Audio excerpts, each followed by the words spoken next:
Pour certains tracés avec Tix, il se peut que vous ayez besoin d'avoir plusieurs mises en forme sur un même tracé. Plutôt que de multiplier la même figure en la superposant, vous avez tout intérêt à appliquer plusieurs actions sur le même tracé. Ainsi, vous gagnez en concision et en clarté dans le code.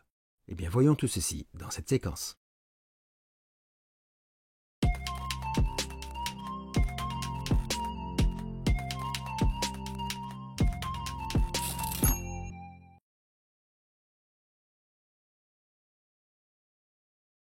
Dans ce premier exemple, nous allons tracer ce rectangle de manière classique entre guillemets, c'est-à-dire avec des tracés superposés. Nous avons trois tracés, trois rectangles qui sont aux mêmes coordonnées, mais avec des épaisseurs et des couleurs différentes. Nous avons ces trois rectangles ici, et vous voyez qu'ils sont placés tous aux mêmes coordonnées. Le premier rectangle est de couleur bleu foncé, et il a une épaisseur de 8 points.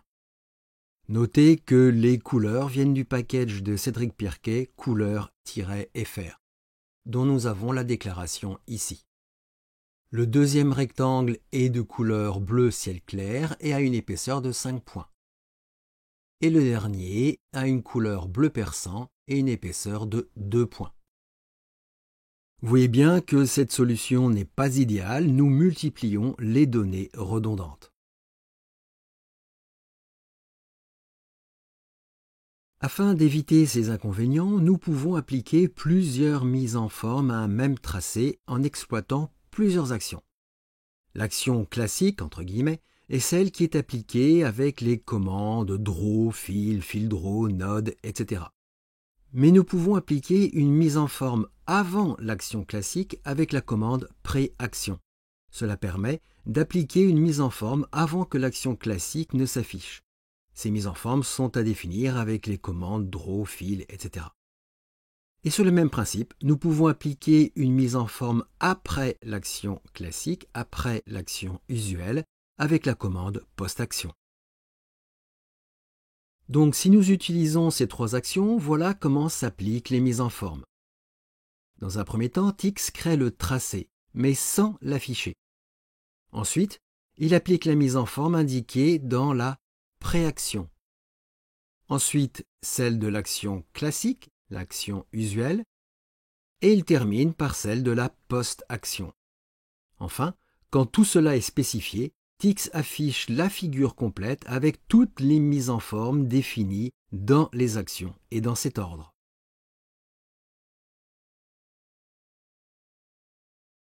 Maintenant que nous avons vu cela, nous allons pouvoir appliquer plusieurs mises en forme sur un même tracé. Nous reprenons le rectangle précédent qui n'est défini qu'une seule fois dans ce cas. Nous avons la commande draw, une seule fois, et nous avons les coordonnées qui, là encore, ne sont définies qu'une seule fois. Dans les options du tracé de la commande draw, nous définissons les trois actions. La première action détermine la couleur et l'épaisseur de la première mise en forme. C'est l'action usuelle. La deuxième mise en forme est une préaction.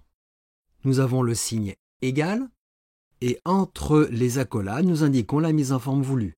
Dans cet exemple, nous avons la commande draw, la couleur et nous spécifions l'épaisseur voulue. Sur exactement le même principe, nous spécifions la post-action.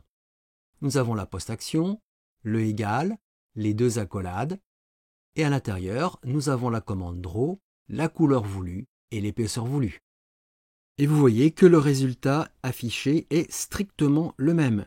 Mais avec cet exemple, la syntaxe est plus concise et optimisée.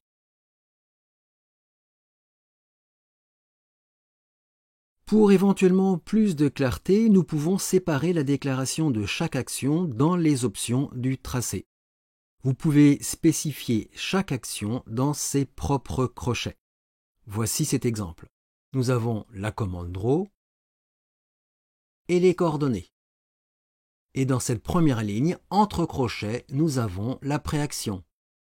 Sur la deuxième ligne, toujours entre crochets, nous avons l'action usuelle, l'action classique. Et enfin, dans cette dernière paire de crochets, toujours pour les options, eh bien nous avons la post-action. Donc cela est un petit peu plus long par rapport à ce que nous avons vu précédemment, mais ça a le mérite d'être bien clair car cela permet de différencier les 3 actions que nous souhaitons appliquer à notre tracé. Et nous avons le rendu ici. Lorsque vous avez des mises en forme complexes à appliquer, rien ne vous empêche de spécifier plusieurs préactions et post-actions. Dans ce cas, l'application des mises en forme définies pour les préactions et post-actions suivent l'ordre de leur déclaration dans le code. Dans cet exemple, nous avons ici l'action classique, l'action usuelle. Nous avons ensuite 2 préactions et 2 post-actions. Nous aurons donc l'application des mises en forme dans cet ordre.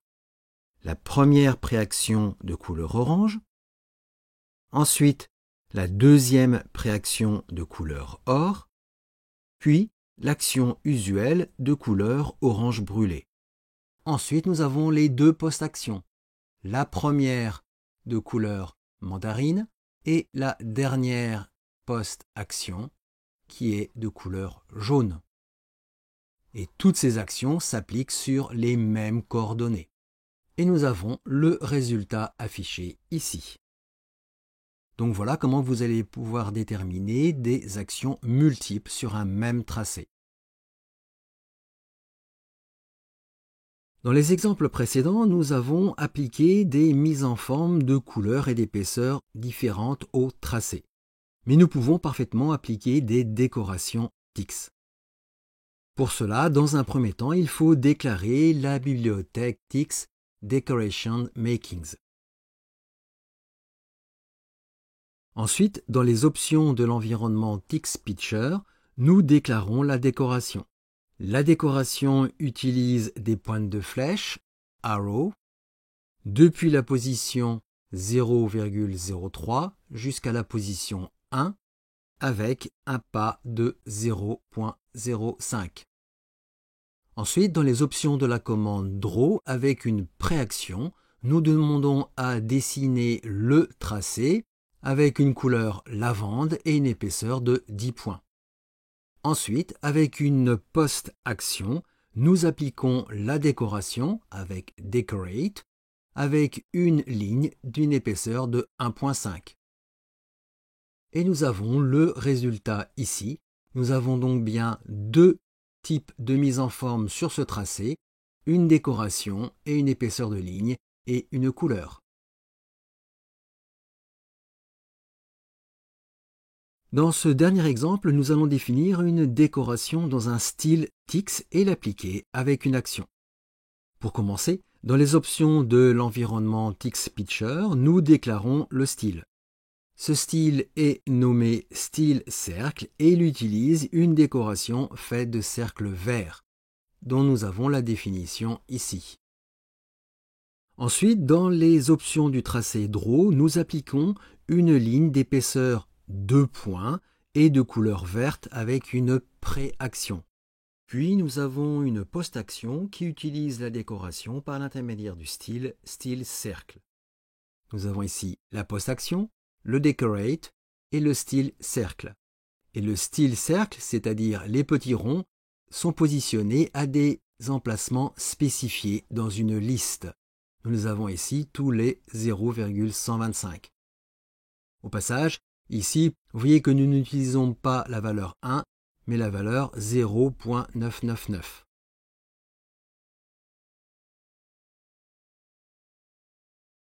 Et nous avons ici les coordonnées de la courbe de Bézier. Et nous avons ici le rendu affiché. Nous avons donc bien notre courbe de Bézier avec tous les petits cercles qui proviennent du style qui sont placés aux positions spécifiées dans la liste. Donc voilà quelques exemples d'utilisation des actions préaction et post-action.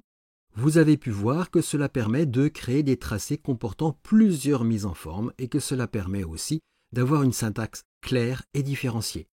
Il ne vous reste plus qu'à appliquer ces techniques à vos propres besoins.